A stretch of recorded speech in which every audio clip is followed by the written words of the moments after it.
Hello friends, welcome back to our channel. तो आज के वीडियो में हम पढ़ने वाले हैं जीन पियाजे और वाइगोस्की के अनुसार बच्चों में भाषा विकास किस तरह से होता है। और इससे पिछले वाले वीडियो में हमने पढ़ा था चॉम्स्की और स्किनर के अनुसार बालकों में विकास किस तरह से होता है भाषा का।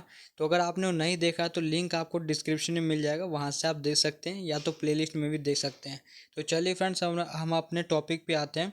जीन पियाजे एक जीव वैज्ञानिक की तरह भाषा सीखने को व्याख्या करते हैं। उनका मानना है कि मानसिक विकास में जन्मजात कारकों की भूमिका नहीं होती। विकास का कारण जीव वातावरण के बीच अंतःक्रिया है, यानी कि इंटरेक्शन है। इसका यह अर्थ है कि जिस प्रकार बच्चा वातावरण के संपर्क में जाता है अर्थात अंतःक्रिया करता है और उसका विकास क्रमश चलता है। यानी कि जब भी कोई भी बालक इंटरेक्शन करता है तो उसका डेवलपमेंट होता रहता है।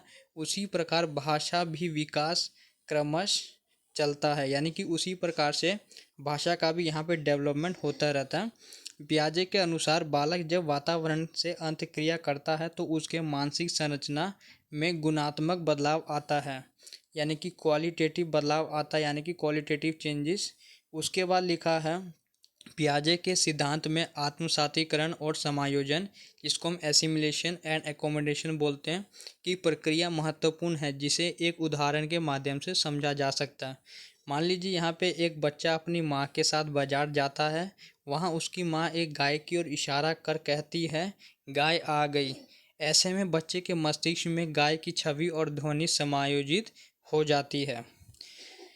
यानी कि उसकी मम्मी बोलती कि बच्चे को कि गाय आ गई, और इस तरह से बच्चे के दिमाग में क्या गाय का एक चित्र बन जाता है। पियाजेट के अनुसार गाय की छवि स्कीमा कहलाती है। बच्चा अपनी बौद्धिक संरचना के आधार पर उसे आत्मसात यानी कि एसिमिलेट कर लेता है, और फिर जब कोई दूसरा पशु उसके निकट आता है तो वह उसे गाय आगे ही संबोधित करता है। यानी कि वो बच्चा क्या है, गाय को देख लेता है, और कोई भी यानी कि जैसे कि कोई भी बिल्ली या कोई भी किसी भी तरह का यहाँ पे भैंस या कोई भी जानवर आता है तो बच्चा उसे गाय करके ही कह कर ही संबोधित करता है। उसको डिफरेंस मालूम नहीं पड़ता उस समय। उसके बाद क्या होता है, वह उसे गाय आ गई ही संबोधित करता है। परंतु जैसे जैसे बच्चे की आयु बढ़ती है वह गाय और अन्य पशुओं में अंतर स्थापित करना सीख लेता है। तो जैसे जैसे बच्चे का एज बढ़ता रहता है, उसमें विकसित होता रहता है, तो उस तरह से उसको बाद में अंतर समझ में आ जाता है और उसी से अनुरूप शब्दों का प्रयोग करता है, जिसे एकोमोडेशन समायोजन की संज्ञा दी जाती है। यानी कि उसमें कुछ बदलाव करके वो सही दिशा पकड़ लेता है, उसी को वहाँ पे एकोमोडेशन बोला जाता है। उसमें कुछ चेंजेस किया उसने और फिर उसने सही रूप में उसको बोला, जो जिसको जो पशु को बोलना चाहिए था उसको, तो बाद में वो अपने में बदलाव कर लेता है। उसी को हम एकोमोडेशन यानी कि समायोजन बोलते हैं।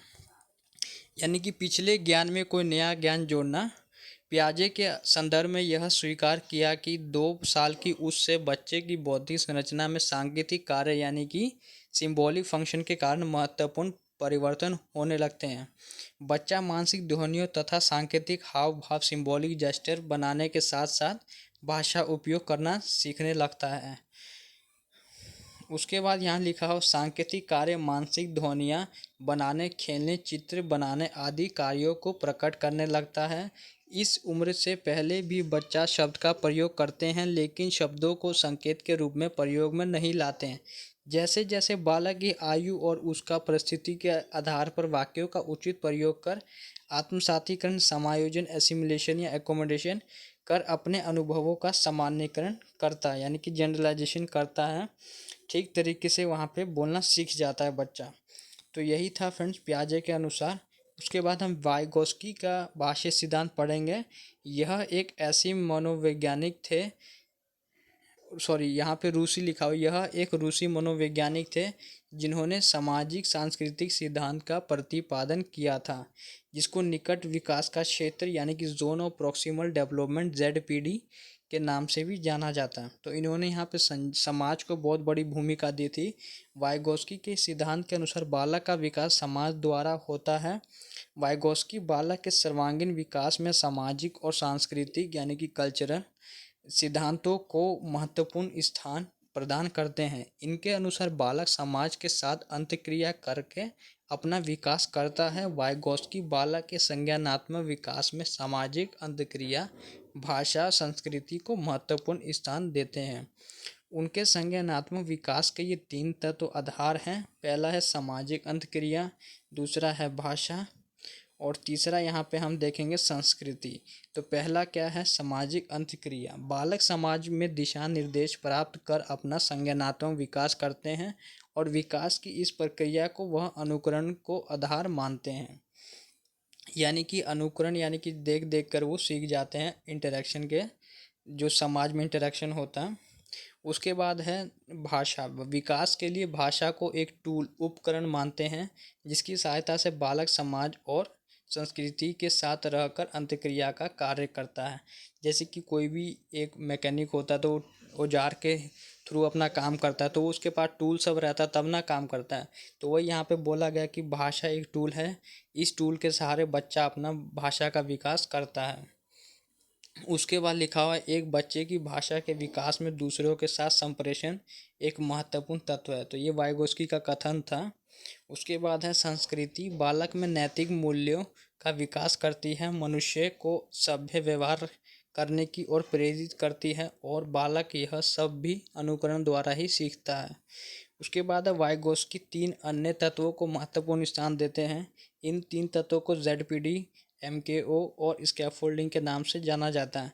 तो ZPD हो गया आपका zone of proximal development, MKO हो गया मोर नॉलेजेबल अदर और स्कैफोल्डिंग। तो देख सकते हैं क्या है, डायग्राम से आपको क्लियर हो जाएगा। जैसे कि बीच में गोला बनाया गया, मैं क्या कर सकता हूँ। उसके बाद में बीच में लिखा हुआ मैं मदद से क्या कर सकता हूँ और सबसे ऊपर में लिखा हुआ मैं क्या नहीं कर सकता।